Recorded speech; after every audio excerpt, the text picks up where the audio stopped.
Good morning. We have been here before. Last winter. This Custard shop has 3 heaters, and this middle heater stopped working last year, and we did a video on it, and we found that there's a 24-volt transformer inside that box, and that transformer had gone bad. And that transformer just drives, that's low voltage wire running into a very dumb board and an ignition module. So, in the lack of those 24 volts, so what we did was mounted a kind of universal HVAC transformer to the box, okay, and we were all good to go. Well, a year later, I mean, look, I can't really blame, I added weight to the box, but you can see the box pulled out of the ceiling. I don't know whether it was then from overheating, but the physical transformer, I've since unplugged this guy. The physical transformer tripped, and so the heater didn't work. So, we don't have much extra play. I may need to add a low voltage extension, right? I can't let it sit on here because this is gonna get stupid hot. So we do have to remount to the ceiling. We'll get it figured out. Okay, so I actually suspended it from the gas line. I got the box suspended from the gas line.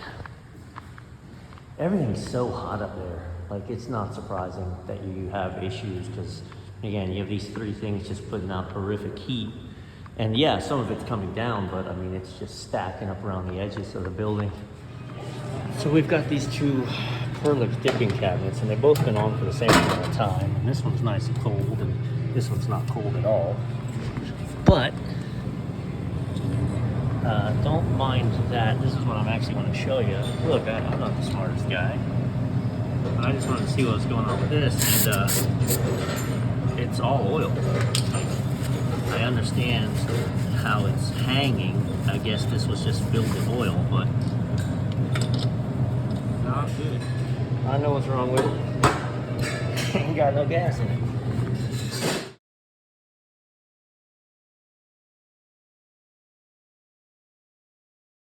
Okay, so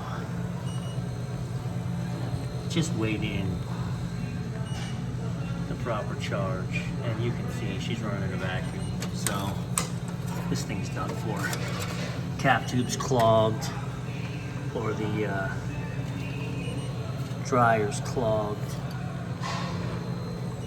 It's not working on this guy. I know I'm upside down, sorry, I'm behind it.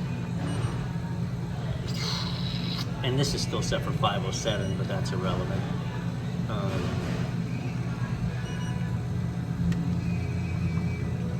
For those of you that are aggravated and having to watch it be upside down, here you go. So compressor's running in a vacuum, which means, there's a restriction or something. I can put gas on the low side. Like, oh yeah, there it goes. But immediately she pulls down, and I'm not undercharged. I'm running 160 on the head side, so.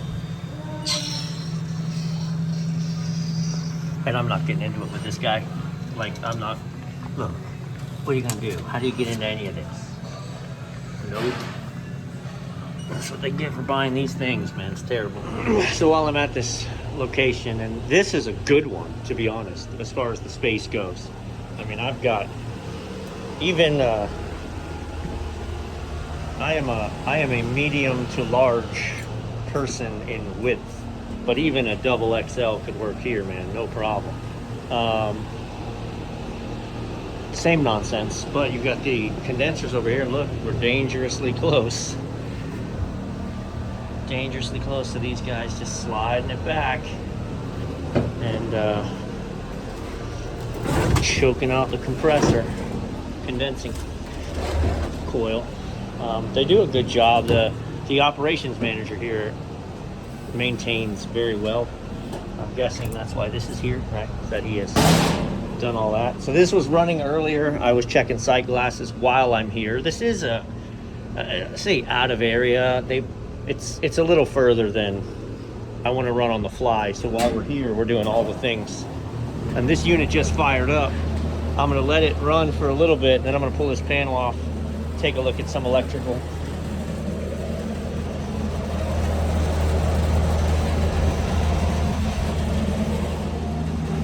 I think it's the things that bite us that teach us the most, right? And so let's look for this example. So each one of these two systems has 18 pounds of refrigerant. And although that sounds like a really nice payday for a service company, these units are absolutely infamous for rubbing out in certain places, and then you dump 18 pounds of charge, and it's a giant headache. So every so often, we come in and we do a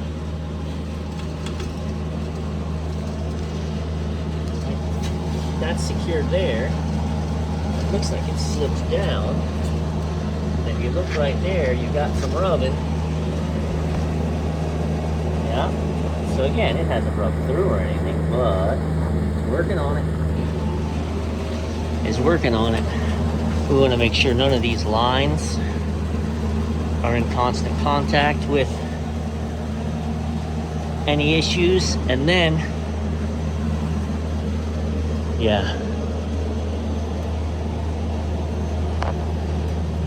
those will get, I have had so many where this wobbles and touches that, and then it blows this liquid line on the recirculation system. So, all right, let's look in the blower, because those wires also constantly problematic. Okay, power's off. That's a little too much reflection.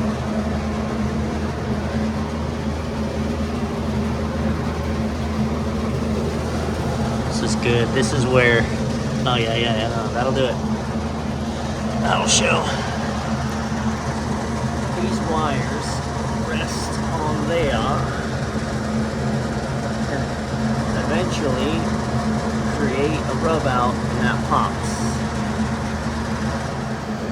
Alright, so here's the candy cane. So what I do is I take a 3/4 inch piece of flex conduit, I slice it, right, so it's cut open right there.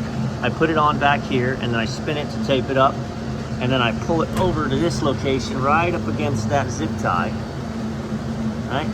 And then you can take another zip tie and go around this and the wire, and it's not going to slide anywhere, and you're never going to have a rub out there. You're never going to have a rub out there. How about that?